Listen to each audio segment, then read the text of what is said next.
গাজীপুরের ঘটনাকে দুঃখজনক বলে মন্তব্য করে স্বরাষ্ট্র উপদেষ্টা জাহাঙ্গীর আলম চৌধুরী বলেছেন, মানুষ এমন ঘটনা প্রত্যাশা করে না।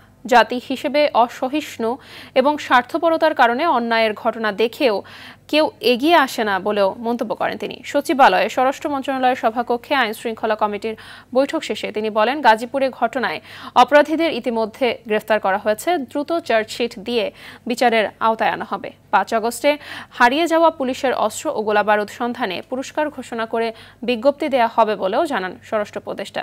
এছাড়া নির্বাচনে যারা দায়িত্ব পালন করবেন তাদের প্রশিক্ষণের কাজ ইতিমধ্যেই শুরু হয়ে গেছে বলে জানান তিনি। যদিও 1 বছর হয়েছে, মানে আমাদের এই যে আমরা এখানে যারা বসে আছি, আমরা কি পরিস্থিতিতে পেয়েছি, এরকম পরিস্থিতি কি বাংলাদেশে কোনো সময় হয়েছিল? ওর থেকে তো আল্লাহ দিলে অনেকখানি হয়েছে। এর আগে আমি বলছি যে যতটা আমাদের আশা করছিলাম যে এই অতটা আমরা তো কত কাঙ্ক্ষিত পর্যায়ে হয়তো আমরা পৌঁছতে পারিনি, বাট আমরা একটা স্ট্যান্ডার্ডে পুষছি। বাট নির্বাচনটা হলো সুষ্ঠু এবং সবভাবে হওয়ার জন্য কিন্তু শুধু আইন শৃঙ্খলা বাহিনী তো না, এটার ক্ষেত্রে মেইন ভূমিকা পালন করে যারা নির্বাচনে অংশগ্রহণ করবেন তারা।